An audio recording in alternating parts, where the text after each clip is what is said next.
conmigo, tú me ayudas, me sostienes, eres todo para mí.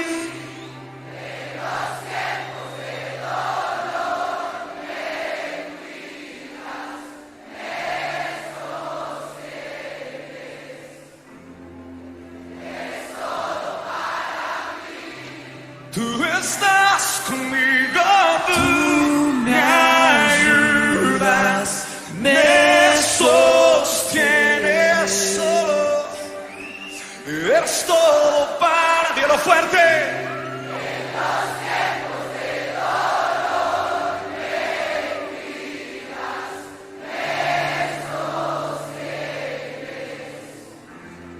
Eres todo para mí.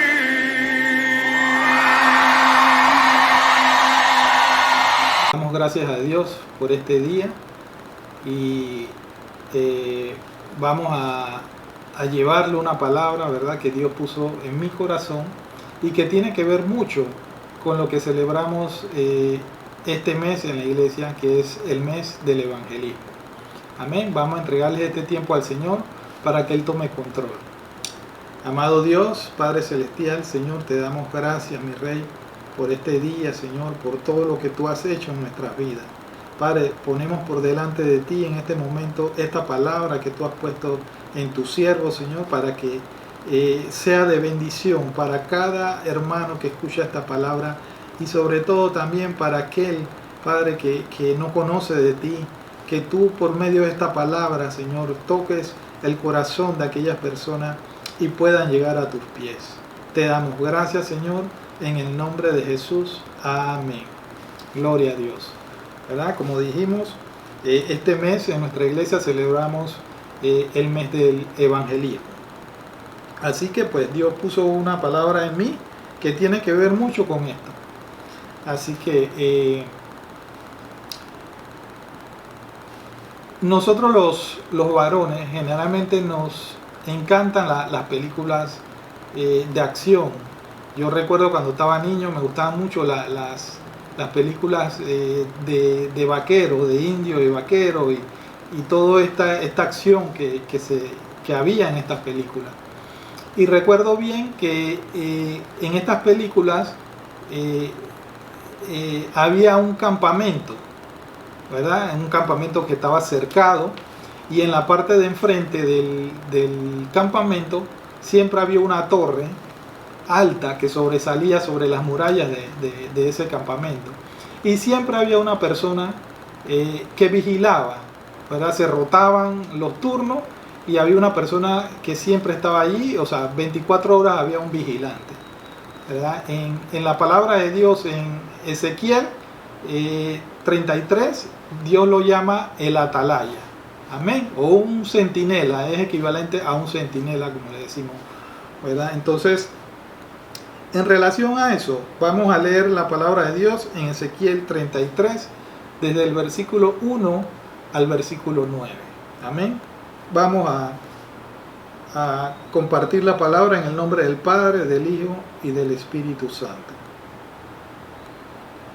Vino a mí palabra de Jehová diciendo: Hijo de hombre, habla a los hijos de tu pueblo y diles: cuando trajere yo espada sobre la tierra, y el pueblo de la tierra tomare un hombre de su territorio y lo pusiere por atalaya, y él viere venir la espada sobre la tierra, y tocare trompeta, y avisare al pueblo, cualquiera que oyere el sonido de la trompeta, y no se apercibiere, y viniendo la espada lo hiere, su sangre será sobre su cabeza.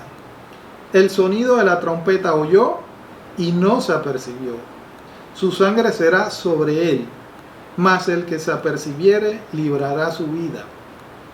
Pero si el atalaya viere venir la espada, y no tocare trompeta, y el pueblo no se apercibiere, y viniendo la espada hiere de él alguno, este fue tomado por causa de su pecado, pero demandaré su sangre de mano del atalaya.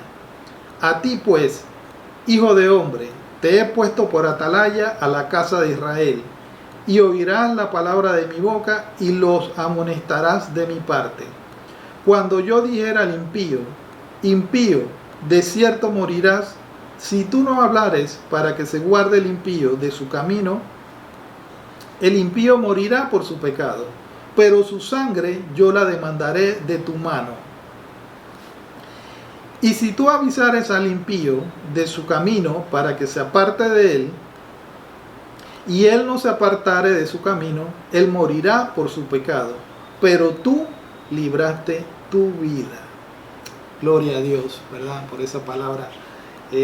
Yo recuerdo cuando yo leí esta palabra por primera vez, esta palabra me impactó porque es una palabra bien fuerte, ¿verdad? Bien directa a nosotros, y nos hace entender la responsabilidad que tenemos frente a lo que Dios nos ha dado. Entonces vamos a tratar de ir explicando un poquito esta palabra para aquellos que de repente no la han leído nunca y no han tenido tiempo de escudriñarla. En el versículo 2 dice: Hijo de hombre, habla a los hijos de tu pueblo y diles: cuando trajere yo espada sobre la tierra y el pueblo de la tierra tomare un hombre de su territorio. ¿Verdad? Hoy en día tenemos que entender que en aquel tiempo estábamos en el Antiguo Testamento. Dios le estaba dando esta palabra al profeta Ezequiel. En ese entonces Dios no hablaba o no se manifestaba a su pueblo, a todo su pueblo, sino hablaba a través de los profetas. Ezequiel era uno de los profetas mayores, ¿verdad? Y Dios le transmitía el mensaje para que él se lo retransmitiera al pueblo de Israel. Así que, pero hoy en día eso ha cambiado. Nosotros vivimos en otra dispensación.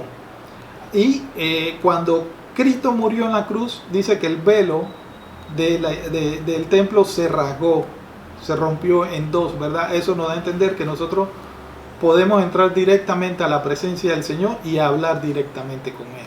Así que esta palabra ya no es solamente para alguien específico, es para todos nosotros, es una responsabilidad para todos. Y sigue diciendo allí en el versículo 2, dice: tomar un hombre de su territorio y lo pusiere por atalaya. El 3 dice: y él viere venir la espada sobre la tierra y tocare trompeta y avisare al pueblo, cualquiera que oyere el sonido de la trompeta y no se apercibiere, y viniendo la espada lo hiere, su sangre será sobre su cabeza. El sonido de la trompeta oyó y no se apercibió, su sangre será sobre él. Amén. ¿Qué quiere decir esto? Que si Dios pone por atalaya a alguien para que lleve su mensaje y uno da el mensaje, pero esa persona que uno le transmite el mensaje no hace caso, ¿verdad?, de que viene algo malo para su vida, pues al final él morirá por causa de su pecado. Pero tú, como mensajero de Dios, tú diste el mensaje, tú librarás tu alma, o sea, no caerá sobre tu responsabilidad la sangre de ese pecador que muere. Amén. Así que seguimos aquí en el versículo 5, dice: el sonido de la trompeta oyó y no se apercibió, su sangre será sobre él, mas el que se apercibiere librará su vida. Amén. O sea, aquel que hizo caso a lo que el atalaya de Dios le habló, ¿verdad?, hizo caso y salvó su vida. Amén. Sigue diciendo el versículo 6: pero si el atalaya viere venir la espada y no tocare trompeta, y el pueblo no se apercibiere, y viniendo la espada hiere de él alguno, este fue tomado por causa de su pecado, pero demandaré su sangre de mano del atalaya. Mire, esta es la parte fuerte de esta palabra que Dios nos trae hoy. Si nosotros, sabiendo de que viene algo malo para alguien, y nosotros no le avisamos, nosotros no le llevamos ese mensaje, ¿verdad? Esa persona por su pecado él morirá. Pero nosotros vamos a ser responsables de esa muerte. De la sangre de él va a recaer sobre nosotros. Así nos lo manifiesta el Señor. Entonces, esta es la parte donde nosotros tenemos que estar conscientes, ¿verdad?, de la responsabilidad que tenemos ante el Señor de llevar el mensaje de salvación. Así que seguimos leyendo, dice: a ti pues, hijo de hombre, te he puesto por atalaya a la casa de Israel. ¿Verdad? Como le decían antes, ahí Dios se estaba refiriendo en ese momento a la casa de Israel. Hoy en día esto cambió, así que va hacia todo el mundo. A todo el mundo nosotros tenemos que predicarle el evangelio de salvación. A ti pues, hijo de hombre, te he puesto por atalaya a la casa de Israel, y oirás la palabra de mi boca y los amonestarás de mi parte. Cuando yo dijera al impío, impío, de cierto morirás, si tú no hablares para que se guarde el impío de su camino, el impío morirá por su pecado, pero su sangre yo la demandaré de tu mano. O sea, que somos responsables por no haber llevado el mensaje de salvación a aquel que estaba llevando una vida de pecado. Y si tú avisares al impío de su camino para que se aparte de él, y él no se apartara de su camino, él morirá por su pecado. Pero termina diciendo, dice, pero tú libraste tu vida. Amén. O sea que nuestra responsabilidad es llevar el mensaje de salvación.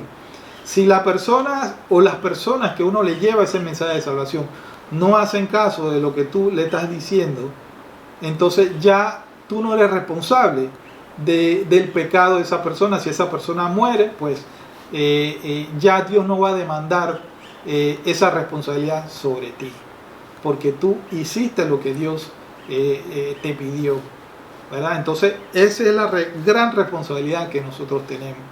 Debemos de ser conscientes, ¿verdad?, de que Jesús, cuando murió, antes de ascender al cielo, nos dejó eso que conocemos como la gran comisión. Y esa gran comisión era para todos. Ese mensaje de salvación Dios no lo dejó solamente para los pastores o para los líderes, sino para todos. Todos Dios nos da ese talento, nos da ese don para que llevemos el mensaje de salvación. No necesariamente tiene que ser desde un púlpito. Nosotros le hablamos de Dios a nuestros compañeros de trabajo, al que estudia con nosotros, qué sé yo, en la universidad, en la escuela, al que conocemos, a los amigos, ¿verdad? Le hablamos de Cristo, y así muchos de nosotros llegamos a los pies de Cristo. Amén. Así que es una gran responsabilidad que cada uno de nosotros tenemos ante Dios. Esto, como le decía, es una palabra fuerte. Yo cuando la leí la primera vez, me sorprendí, porque sentí la responsabilidad que tenía yo delante de Dios cuando leí esta palabra. Ahora bien, a la luz de esta palabra, queremos traer una historia bíblica que se relaciona mucho con esto, tiene muchos aspectos de esto, y es muy interesante, que es la historia que está en el libro de Jonás, el profeta Jonás, ¿verdad? Todos ustedes conocen la historia, pero vamos a esbozar algunos puntos de esta historia porque es bien interesante. Jonás es también uno de los profetas, está clasificado dentro de los profetas menores. Pero hubo una particularidad en la misión que Dios le da a Jonás. Generalmente los profetas de Dios que vemos a través del Antiguo Testamento, Dios los mandaba a profetizar a su pueblo, al pueblo de Israel. Pero a Jonás lo comisionó para llevar una tarea, para llevar el mensaje de salvación al pueblo de Nínive. ¿Y quién era Nínive? Nínive era la capital de los asirios. Era una gran ciudad, como dice la palabra de Dios. Pero ellos eran enemigos del pueblo de Israel. y eran considerados como hombres atroces, hombres salvajes, ¿verdad? Entonces, por eso había, aparte de ser enemigos, pues había algo más en contra de ellos, porque eran hombres sanguinarios.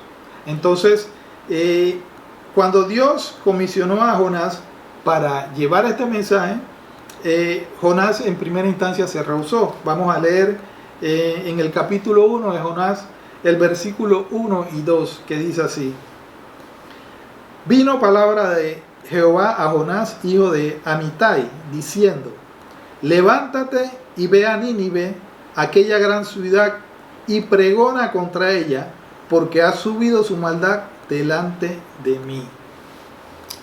Amén. ¿Verdad? Dios aquí le da esa tarea a Jonás de que vaya a Nínive a pregonar contra ella, porque era una ciudad pues pecadora, tenía sus propios dioses y todo lo demás. ¿Y qué resulta de esto? Que Jonás en primera instancia quiere huir de la presencia de Dios. ¿Por qué? Porque Jonás en su corazón decía: wow, Dios me manda a llevar el mensaje de salvación a Nínive, pero él no quería llevar ese mensaje. ¿Por qué? Porque esa era una ciudad enemiga del pueblo de Israel. Entonces Jonás estaba poniendo su patriotismo por encima de lo que Dios le estaba pidiendo. Así que Jonás lo que hace es que toma un barco, y en vez de tomar el barco para ir a Nínive, dice que toma un barco para ir a Tarsis, que Tarsis era una ciudad que quedaba en el sur de España. Entonces era una dirección totalmente contraria a Nínive. ¿Por qué? Porque Jonás estaba buscando huir de la presencia de Dios para que no lo mandara a aquella gran ciudad que era enemiga del pueblo de Israel. Entonces dice que él toma un barco en el puerto de Jope y se va hacia Tarsis. Pero ¿qué resulta en ese trayecto, en esa nave? De que Dios levantó una gran tempestad en el mar. A tal grado que todos temían, toda la tripulación temía de morir a raíz de esa tempestad. Pero Jonás sabía qué era lo que estaba pasando.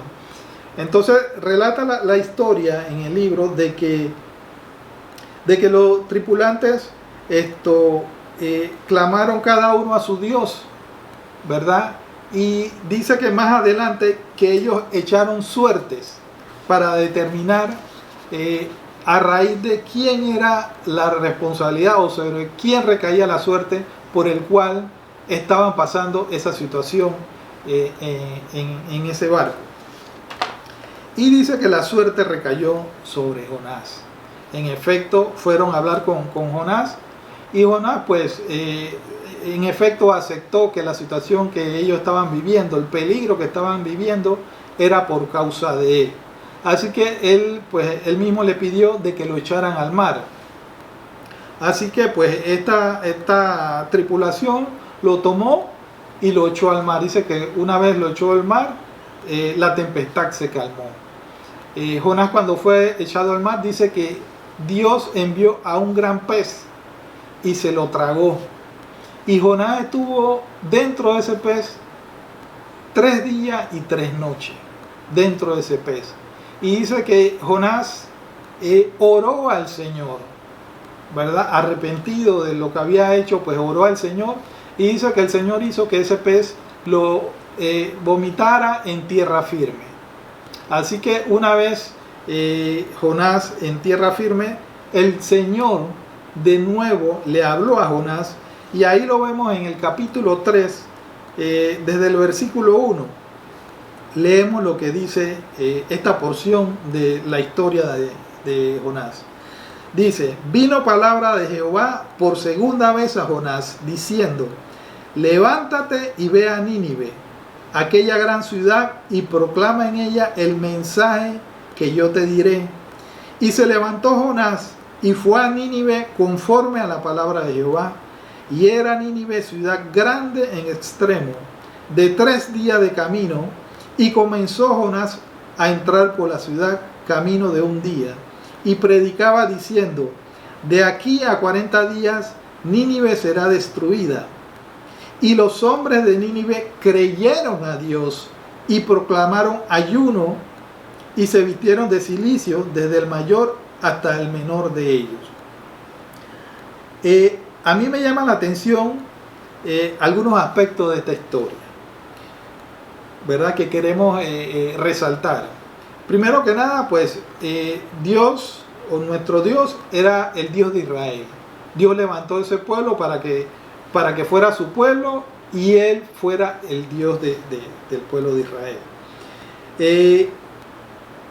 Y las demás naciones pues no conocían de este Dios. Pero llama la atención pues de que dice en el versículo 5, dice: y los hombres de Nínive creyeron a Dios.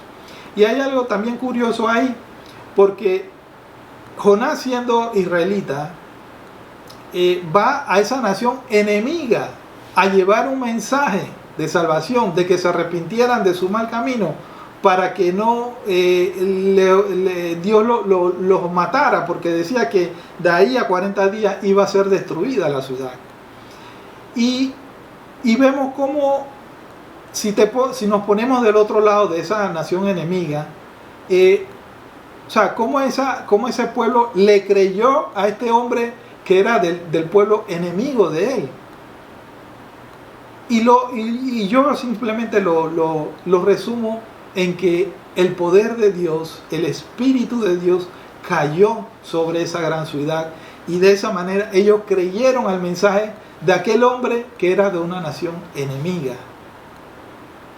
Y así funciona Dios, ¿verdad? Así Dios transformó la vida de cada uno de nosotros cuando vivíamos en pecado, cuando vivíamos de acuerdo a los deleites del mundo. Dios un día nos tocó por medio de su palabra y transformó nuestras vidas.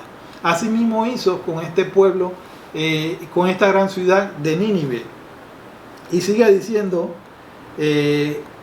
allí en el versículo 6, dice: y llegó la noticia hasta el rey de Nínive, y se levantó de su silla y despojó de su vestido, y se cubrió de cilicio, ¿verdad? De cilicio era una costumbre, y también la tenía el pueblo de Israel. Ahí vemos que a veces las costumbres eran de varias naciones, ¿verdad? Allá en el Medio Oriente. El vestirse de cilicio es vestirse de ropa áspera, ¿verdad? Cuando estaban en una situación de luto, o de dolor, o de problema, se vestían con ropas ásperas. Esto es lo que quiere decir cubrirse de cilicio. Y sigue diciendo la palabra: y se sentó sobre ceniza, ¿verdad? Esto era otra costumbre que tenía. Sentarse sobre la ceniza era un símbolo de duelo, de humillación y de arrepentimiento ante una situación. Y pues, como le decía, nos causa ese asombro, ¿verdad? De que ellos creyeron al mensaje que le llevó Jonás, ¿verdad? Creyeron. Entonces sigue diciendo: e hizo proclamar y anunciar en Nínive por mandato del rey